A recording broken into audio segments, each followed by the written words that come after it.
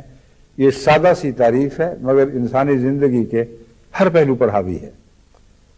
بس میں امید رکھتا ہوں کہ جماعت ناروے خصوصیت سے اس پہلو کی طرف بھی توجہ دے گی، کیونکہ اگر یہ کرے گی تو ان کی نیکیوں کو استقلال نصیب ہو جائے گا، ان کی نیکیاں دائمی ہو جائیں گی.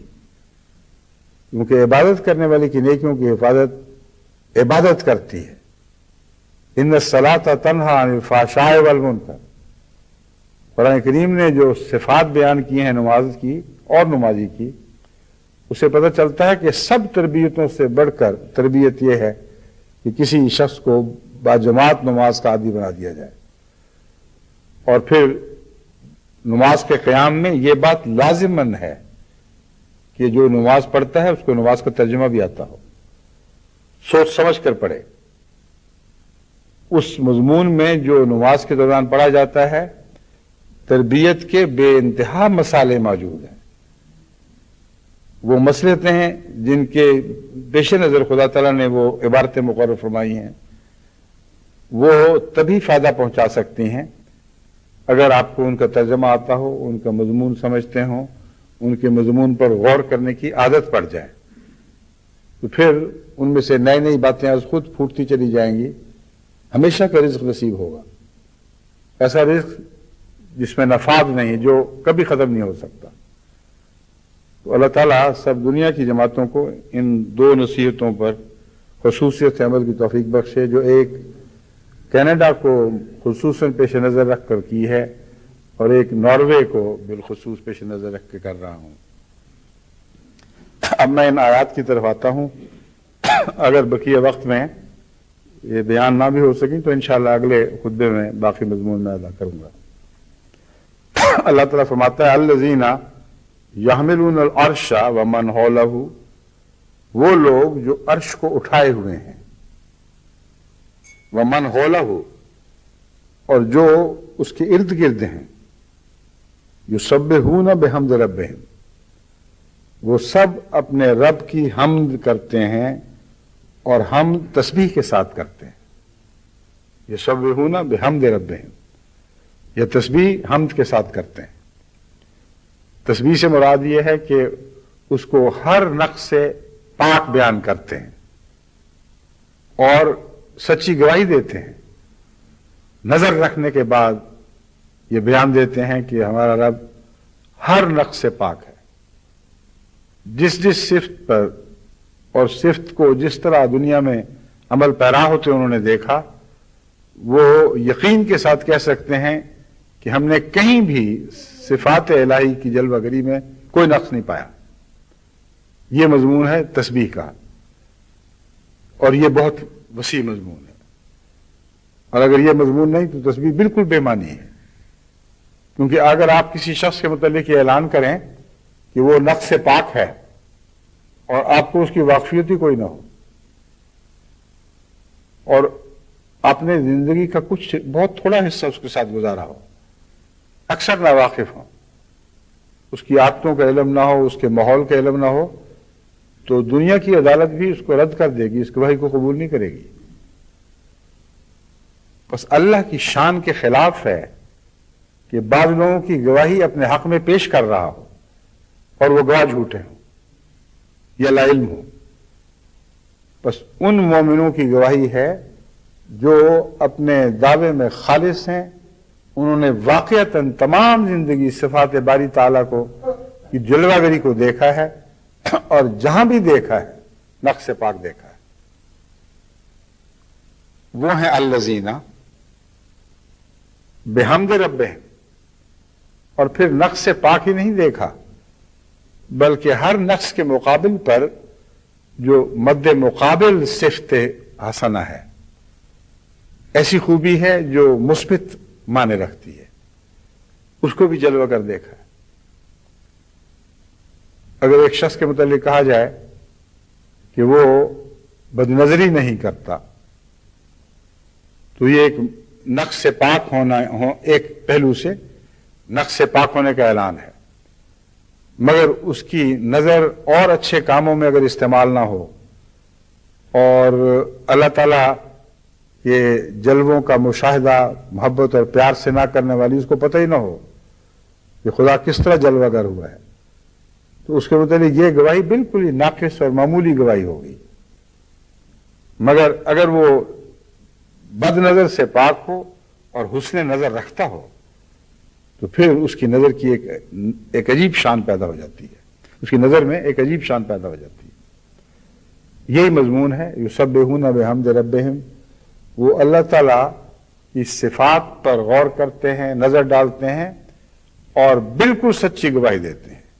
عینی گواہ کے طور پر اٹھ کھڑے ہوتے ہیں، کہتے ہیں جہاں ہماری نظر گئی ہے ہم نے کبھی بھی صفات باری تعالیٰ کو میں کوئی نقص نہیں دیکھا.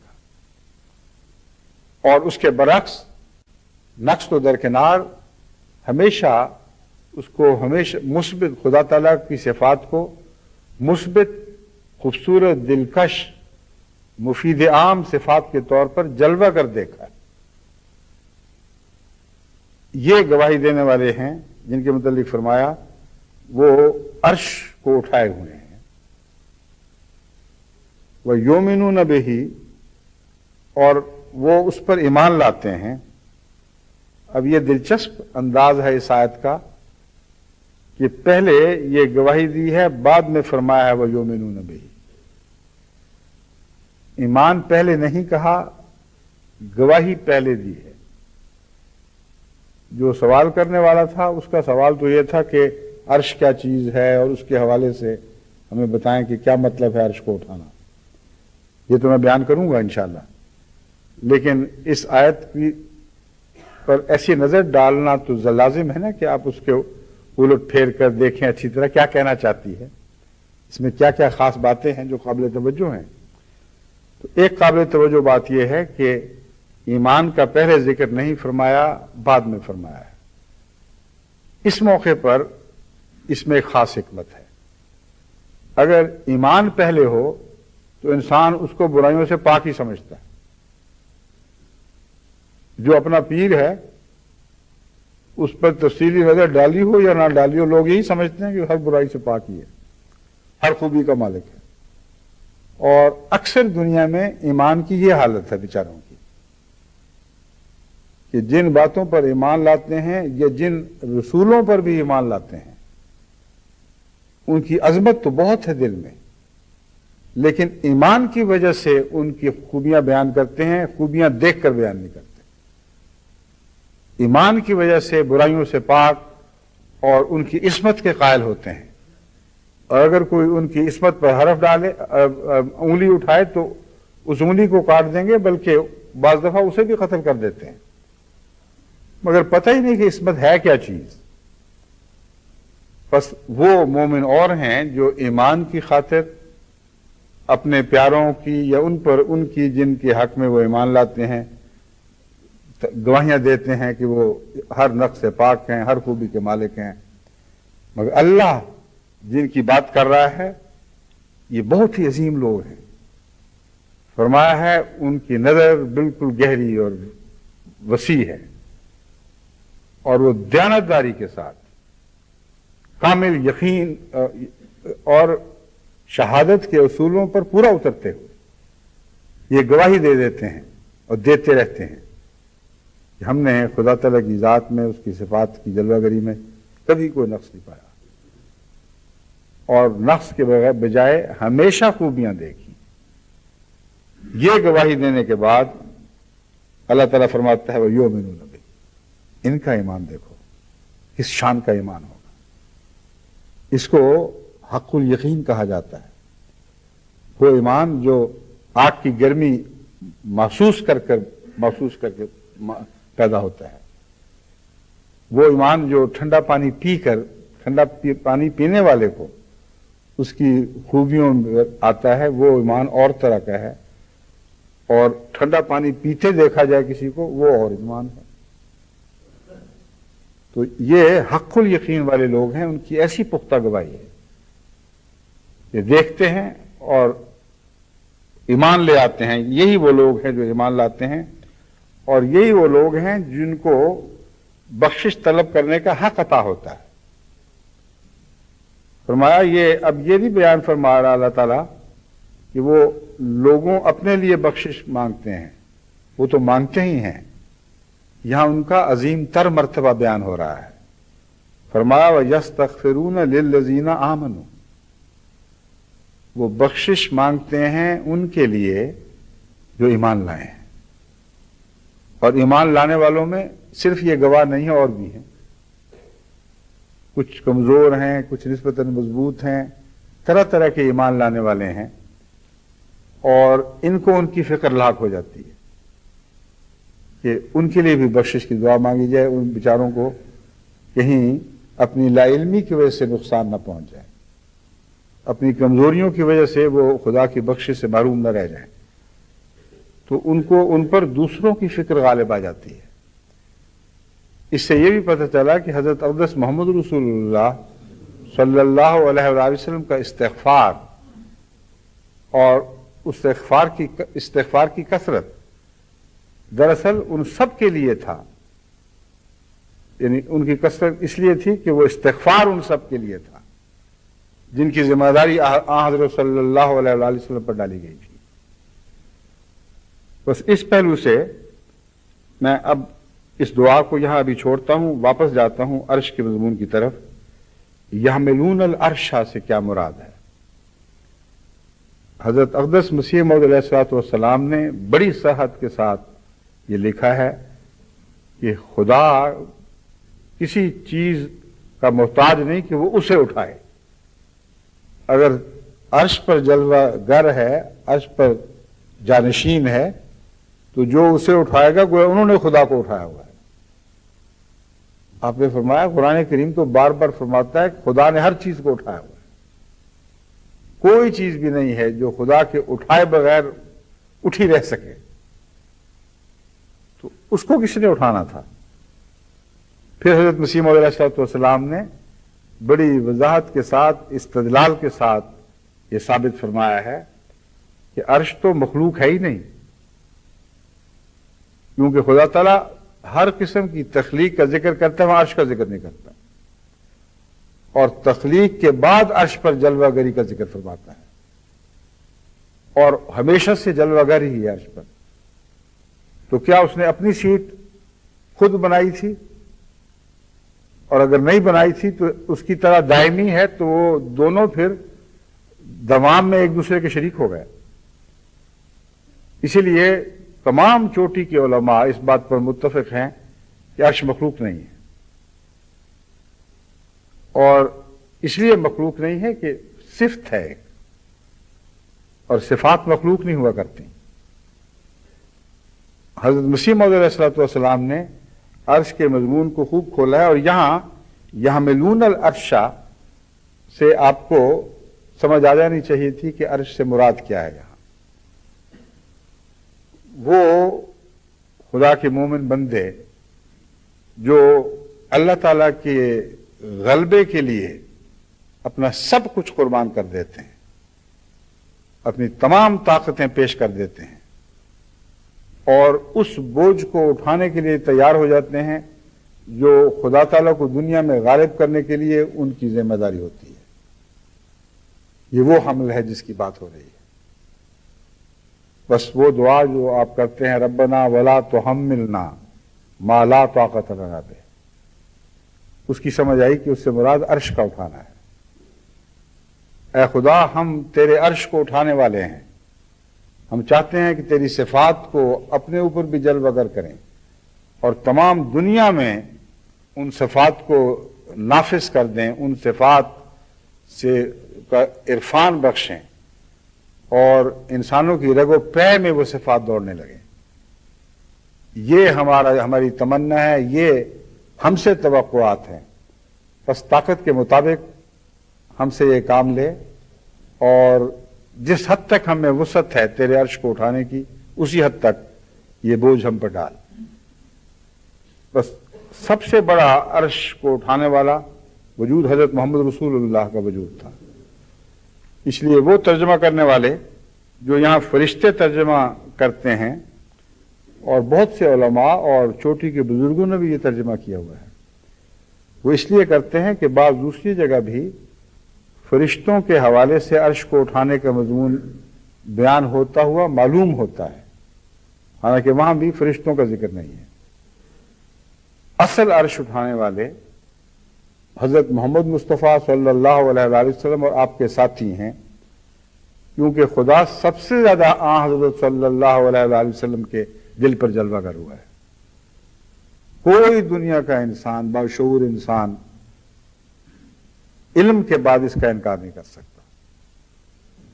یہ کوئی ایسی بات نہیں جس میں فرقوں کا اختلاف ہو، بلکہ ہر مذہب والا جب وہ غور کرے گا قرآن کریم پر اور دیکھے گا کہ جس طرح خدا کی صفات قرآن کریم میں بیان ہوئی ہیں، اس کا عشر اشیر بھی دوسری الہی کتب میں نہیں ملتا، اور جس تفصیل کے ساتھ بیان ہوئی ہیں، اور جس تفصیل سے حضرت اقدس محمد رسول اللہ صلی اللہ علیہ وآلہ وسلم نے ان پر روشنی ڈالی اور خود اپنی ذات میں جاری کر کے ان کو دکھایا. یہ مضمون اسلام جیسا کہیں کسی دنیا میں کے خطے میں کسی مذہب میں دکھائی نہیں دیتا. تو اصل حمل عرش سے مراد خدا تعالیٰ کی صفات کو جاری کرنا اور ان کا مظہر بننا ہے. اور اسی لیے الذین سے پہلے جو مضمون ہے وہ ان انسانوں کی بات ہو رہی ہے جو خدا کے پیغام کو رد کر دیتے ہیں، اور ان کے مد مقابل وہ انسان بیان ہوئے ہیں جو خدا کے پیغام کو نہ صرف قبول کرتے ہیں بلکہ اس کا مظہر بن جاتے ہیں اور سب سے زیادہ ذمہ داری اس کی ادا کرتے ہیں۔ یہ جو آیات ہیں سورہ حامیم سے لی گئی ہیں، یا نہیں، سورہ المومن سے، اور اس کی پہلی آیت حامیم ہے۔ اس میں بیان ان لوگوں کا ہے شروع میں جنہوں نے انبیاء کا انکار کیا، صفات باری تعالیٰ کے بیان کے بعد پھر ان کا ذکر شروع کرتا ہے۔ بس جو عرش بعد میں آئے گا اس کا تعلق صفات سے ہے۔ اللہ تعالیٰ فرماتا ہے حامیم، یہ وہ قرآن کی آیات ہیں جو خدا کی حمد بیان کرتی ہیں اور اس کا مجد بیان کرتی ہیں، اس کی بزرگی کے جلوے دکھانے والی آیات ہیں۔ غافر الذنب، وہ گناہوں کے بخشنے والا ہے، وقابل التوبہ، اور توبہ کو قبول کرنے والا ہے، شدید العقاب، جب پکڑتا ہے تو بہت سخت پکڑ ہے اس کی، ذی الطول، اور اس کی پہنچ بہت ہے، اس کی وسعتوں کی انتہا کوئی نہیں، اور ذی الطول میں بخشش کا بے پناہ ہونا بھی اس میں موجود پایا جاتا ہے۔ بس ذی الطول کا جو ترجمہ مسلم اور نے کیا ہے وہ ہے بڑا احسان کرنے والا ہے۔ طول میں دراصل اس کی وسعت، اس کی عظمت، اس کی رحمتوں کی انتہا، یہ ساری چیزیں آ جاتی ہیں۔ اس لیے ذنب کے مضمون کے بعد فرمایا وہ مغفرت تو کرنے والا ہے لیکن بے دھڑک بھی نہ ہو جانا۔ یہ نہ سمجھ لینا کہ چونکہ مغفرت کرنے والا ہے اس لیے بے دھڑک ہو کر جسارتیں کرنے لگو، کیونکہ جب وہ پکڑتا ہے تو بہت سخت پکڑتا ہے، اس کی پکڑ سے پھر کوئی چیز کسی وجود کو بچا نہیں سکتی۔ لیکن یاد رکھنا کہ پکڑ کا مزاج غالب مزاج نہیں ہے، جو غالب مزاج ہے وہ ذی الطول ہے، بہت ہی کریم ہے، بے انتہا خوبیوں کا مالک اور احسان کرنے والا۔ بس طول کے لفظ میں ہر قسم کی صفات کی وسعتیں آ جاتی ہیں۔ لا الہ الا ہو، اس کے سوا اور کوئی معبود نہیں ہے، الہ المصیر، مگر یاد رکھنا لوٹ کر اسی کی طرف جانا ہے۔ بس اس مضمون کے بعد پھر فرمایا کہ جو اہل علم ہیں، اہل عقل ہیں، وہ جرأت نہیں کرتے کہ اس کے نشانات کا انکار کریں۔ ما یجادل فی آیات اللہ الا الذین کفروا، صرف کافر ہی ہیں جو پھر اس کی صفات میں بحث کرتے ہیں، اس کے متعلق بےہودہ نامناسب باتیں کرتے ہیں اور پھر اپنی طرف سے اپنے حق میں دلائل بھی پیش کرتے ہیں۔ یہ وہ ہیں جو جدال کرنے والے لوگ ہیں۔ ولا یغررک تقلبہم فی البلاد، وہ دنیا میں ایسے لوگ دوڑے پھرتے ہیں آزادانہ، جو چاہیں کرتے پھریں۔ اللہ تعالیٰ فرماتا ہے تجھے یہ بات دھوکے میں مبتلا نہ کر دے، یہ لوگ غالب ہیں، یہ آزاد ہیں، اپنی من مانیاں کرنے والے ہیں، ان کو وسعتیں عطا ہوئی ہیں، جس ملک میں جائیں جو چاہیں پروپیگنڈا کریں۔ فرمایا یہ بات تجھے مبتلا نہ کر دے، کیونکہ اس سے پہلے جن جن لوگوں نے جھٹلایا ہے ان کا انجام دیکھ کے کیا ہوا۔ فرمایا کذبت قبلہم قوم نوح والاحزاب، اس سے پہلے نوح کی قوم نے بھی تو جھٹلایا تھا، والاحزاب، اور کئی قسم کے گروہ اور جتھے تھے جنہوں نے جھٹلا دیا تھا جو حضرت نوح کے بعد آئے۔ من بعدہم وہمت کل امت برسولہم، اور ہر امت نے، ہر قوم نے جس کی طرف رسول بھیجا گیا ہے ایڑی چوٹی کا زور لگا لیا، ہمت، پورے ارادے کے ساتھ، پورے عزم کے ساتھ یہ فیصلہ کر لیا، لِيَأْخُذُوهُ وَجَادِلُوا بِالْبَاطِلِ لِيُدْحِضُوا بِهِ الْحَقَّ، کیا عزم کر لیا، کیا ارادہ لے کر اٹھے تاکہ وہ اس کو پکڑ لیں، اس رسول کو، اور جادلوا بالباطل، اور باطل کے ذریعے، جھوٹ کے ذریعے اس کے ساتھ سخت لڑائی شروع کر دیں۔